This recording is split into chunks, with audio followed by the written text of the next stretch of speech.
പ്രൂവേജിൽ നിന്ന് നിങ്ങൾ plus two പഠിക്കുമ്പോൾ ഇവിടെയൊക്കെ പറയും കമ്പനികൾ ഇതിന് പറഞ്ഞ കമ്പനികളിൽ ഇപ്പോൾ നിങ്ങൾ വേറെ ഏതെങ്കിലും രാജ്യത്ത് പോയാൽ ഇതിന് പറഞ്ഞ പേര് മൈക്രോമീറ്റർ ഡിസ്പ്ലേ എവിടെ ഇതിലൊക്കെ അതുണ്ടോ അപ്പോൾ അത് വേഗം കംപ്ലൈൻ്റ് ആവും ഡിജിറ്റൽ എന്ന് പറയുന്നത് അതുണ്ട് കമ്പനികൾക്ക് അതുണ്ട് അത് ഇങ്ങനെ വെച്ച് കഴിഞ്ഞാൽ അത് തെളിഞ്ഞു വരും അപ്പോൾ അത് നിങ്ങൾക്ക് ഇതിപ്പോൾ ഇവിടെ നിന്ന് കടന്നു പോകണമെങ്കിൽ അതുകൊണ്ട് ഇത് പഠിക്കണം മറ്റാണി വെച്ച് നോക്കിയാൽ ഡയമെൻഷൻ വാങ്ങാൻ വരും പക്ഷേ അത് എങ്ങനെ കിട്ടുന്നത് അറിയണം ഇതിങ്ങോട്ട് നോക്കി ഇതിൻ്റെ പാർട്സ് ആദ്യം പഠിക്കാം എന്താണ് നിങ്ങൾക്ക് മനസ്സിലാവുള്ളൂ ഇത് കണ്ടോ ഇതിങ്ങോട്ട് നോക്കി ഇതിൽ രണ്ട്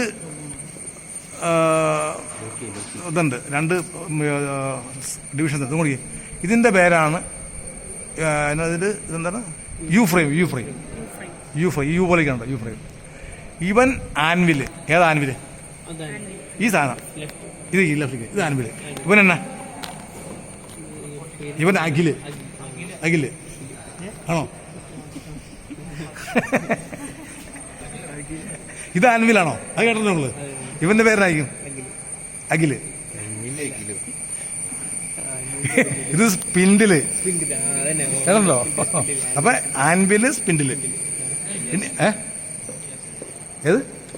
അപ്പൊ ഇത് ആൻവില് ഇത് സ്പിൻഡില് ഇനി ഇത് നോക്കണം ഇതാണ് പിച്ച് സ്കെയില്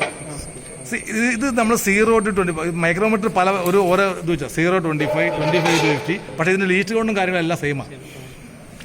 അപ്പൊ ഇത് നിങ്ങൾ ശരിക്കും തറ ഇത് ഇതാണ് പിച്ച് സ്കെയില് നോക്കി നടുക്കൂടി ഒരു ലൈൻ ഉണ്ട് കാണാമോ ഇതിന് പറഞ്ഞ പേരാണ് lateral line or central line മനസ്സിലായോ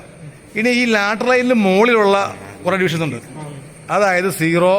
5, 10, 50 അങ്ങ് പോവാ അതെല്ലാം ഓരോ എമ്മാണ് സി 1, 2, 3, 4, 5, 6 അങ്ങനെ പോകണം അപ്പം ലാറ്റർ ലൈനിന് മുകളിലുള്ള എല്ലാം ഓരോ എം എച്ച് പോയേക്കുന്നു പിന്നെ ഈ ലാറ്റർ ലൈൻ താഴെയുള്ള ഓരോ സബ് ഡിവിഷനും 0.5 ആണ് അതായത് ഈ രണ്ട് ഡിവിഷനും കഴിഞ്ഞിട്ട് നമുക്ക് സബ് ഡിവിഷനും കാണാമെങ്കിൽ അത്രയായിരിക്കും ഡയമെൻഷൻ ഇപ്പോൾ സ്കെയിലോ രണ്ടാമത്തെ ഡിവിഷൻ ആണെങ്കിൽ 2 ഈ രണ്ട് ഡിവിഷനും കഴിഞ്ഞ് ഒരു സബ് ഡിവിഷൻ കാണാമെങ്കിൽ 2.5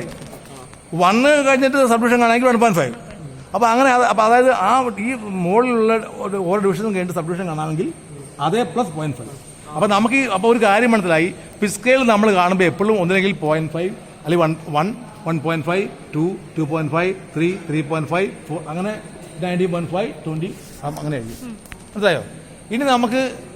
ഇതാണ് ഹെഡ് സ്കെയിൽ ഞാൻ നോക്കിയേ ഇത് പിച്ച് സ്കെയില് PITC ഇത് ഹെഡ് സ്കെയില് ആക്ച്വലി നമ്മൾ ഡയമെൻഷൻ എടുക്കുമ്പോഴത്തേക്കും ഈ ഹെഡ് സ്കെയിലിലെ ഈ ഡിവിഷൻസ് എവിടെ കോയിൻസിഡേറ്റ് ചെയ്യുന്ന നോക്കി നമ്മുടെ ഡയമെൻഷൻ കളയാം അതൊക്കെ വാ അവിടെ നീ മനസ്സിലാവില്ല അതായത് ഹെഡ് സ്കെയിലിലെ ഓരോ ഡിവിഷനും എവിടെ